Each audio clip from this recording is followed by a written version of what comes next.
Beginning, the gift on Station Lyra 9. The cargo bay of Station Lyra 9 hummed with the noise of 1,000 alien tongues, metallic footsteps, and the low thrum of ships docking and departing every few minutes. It was the kind of place that never slept, a floating marketplace above the blue storms of the gas giant Velith Prime, where every deal, every handshake, could decide the fate of a planet. Commander Eli Ward wasn't there to buy or sell. He was there because, like most Terran officers, he had orders and a headache. Diplomatic escort duty, he muttered under his breath, checking his wrist console. Because nothing says career advancement like babysitting alien emissaries. The mission was simple: ensure the safety of the Inari delegation, a race known for their luminous skin and strange connection to energy itself. The Inari rarely left their world, and when they did, it was never for trivial matters. He was halfway through a security sweep when he saw her, Kaylin, the youngest of the Inari ambassadors. She stood apart from the others, gazing through a viewport at the raging clouds of Velith Prime below. Her hair shimmered like liquid silver, her skin glowing faintly blue beneath the station's light. She noticed him and smiled, a small, curious gesture that seemed almost human. "You watch the storms too?" she asked, her voice melodic but edged with something Eli couldn't quite place. "They remind me of home," he said. "We've got oceans on Earth that rage like that. Only difference is you can't fall into those." Kaylin tilted her head. "You humans have such strange comforts. To stand so close to chaos and call it beautiful." He chuckled. "Guess it's in our nature." Something about her eyes made him pause. They weren't just reflective, they held light, swirling faintly as if alive. For a moment, he forgot the noise around them, the chaos of the station. Then she reached toward his uniform insignia, a simple silver badge shaped like the Terran fleet crest. "What is this?" "My unit pin," he said, unhooking it. It's just a piece of metal, really. Represents my ship, the Astrius. Keeps me grounded." Kaylin studied it like it was a relic from a forgotten civilization. "May I hold it?" Eli hesitated, then nodded. "Sure. Just don't lose it, it's the only one I've got." She cupped the pin in her slender hand. The moment her fingers closed, a faint hum filled the air, a resonance he could feel rather than hear. Her glow brightened, and she inhaled sharply, as though tasting something profound. "Commander Ward," she said softly, "this is not a simple gift. This is a life token." He frowned. What now?" "In my culture," she explained, "to receive an object of meaning from another's hand is to be entrusted with a fragment of their soul. It is a sacred exchange, unbreakable." Eli's brow furrowed. "You're telling me I just gave you part of my soul?" Her lips curved into something like amusement. "Yes. And now I am its guardian." He laughed nervously. "Well, that's something." But she didn't laugh. She bowed her head slightly, clutching the pin close to her heart. "It is not something, Commander. It is everything." The meaning of a token. Days passed, and the diplomatic summit went smoothly. The Inari delegation signed their energy-sharing accord with the Terran coalition, promising cooperation in the exchange of light-based reactor technology. Everyone was thrilled. Everyone except Eli. He couldn't stop thinking about Kaylin and that strange moment with the pin.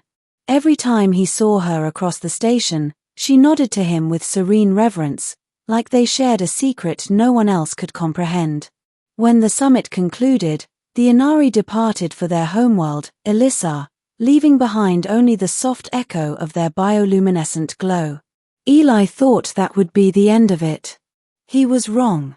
2 months later, while patrolling the frontier aboard the Astrius, his ship received a distress beacon from Elissar itself. "Emergency, Inari capital under attack, hostile unknown origin, energy lattice failing." The message cut off. Within hours, the fleet was mobilized, but communications were dead. The Inari's planetary shield, powered by their living energy, was collapsing. No one knew what kind of force could harm them. When the Astrius dropped out of warp, the view on the main screen stole Eli's breath. Elissar, once a radiant jewel of glowing oceans and floating spires, was in ruin. Its skies burned with violet storms. Its great energy fields, visible even from orbit, were flickering like dying stars.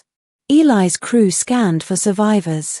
The readings were faint, almost indistinguishable from static. "Sir," said the comms officer, "I'm detecting a weak distress beacon from the northern hemisphere. It's Inari, but encrypted." Eli froze. He knew that frequency. "Patch it through." A soft, broken voice came through the static. "Eli Ward, this is Kalen of Elissar. The Heartcore has fallen. I am the last. I called you through the life thread. Please, come." He didn't wait for orders. He turned to his pilot. "Set course for those coordinates. Middle, the light of a dying world." The shuttle descended through burning clouds, cutting through lightning that danced unnaturally across the sky. Elissar's once floating citadels lay shattered, crystal shards glowing faintly beneath ash and fire. When they touched down, the landscape shimmered like glass. What was once vibrant light was now frozen energy, cracked and lifeless. Eli exited the shuttle, his helmet's visor flickering from radiation interference. "Kalen," he called, his voice echoing. "It's me, Commander Ward." A faint figure appeared through the haze, moving unsteadily. She was still luminous, but dimmer now, her glow faint, flickering. "Eli," she whispered, collapsing into his arms. "You heard me." He steadied her. "You said you called me through the life thread." She nodded weakly. "Your gift, your memory, it bound our energies. When the core was breached, I reached for it, reached for you." Eli's throat tightened. What happened here? Her eyes filled with tears of light. The Verati. They harvest energy, devour stars. We tried to fight, but they took our light, our very essence. Her body trembled as her glow dimmed further. "I anchored part of my energy in the life token you gave me. That's why you could hear my call." He held her closer. "Then I'll get you out of here." "No," she whispered. "The Verati planted a rift in our heart core. If it consumes the last of our light, it will spread beyond Elissar. It will reach your worlds too." Eli's pulse quickened. "What can I do?" She looked up at him, eyes bright even through the tears. "You must return the gift. The fragment of your soul I carry, it must merge with mine. Together, we can reignite the heart core." He stared at her. "You're asking me to join with you?" "Yes," she said softly. "But it will cost you. Once our energies merge, neither of us will be the same." He hesitated. The logical part of him screamed that this was madness. But the part that remembered her voice on Lyra 9, the way she had looked at him like he was more than just another soldier, knew what he had to do. "Tell me what to do." Climax, the merging of light. They reached the heart-core chamber deep beneath Elissar's capital, a cavern of broken crystal and swirling void. In the center floated a massive fissure in space itself, pulsating with violet energy. The Verati rift. Kalen fell to her knees, her glow nearly gone.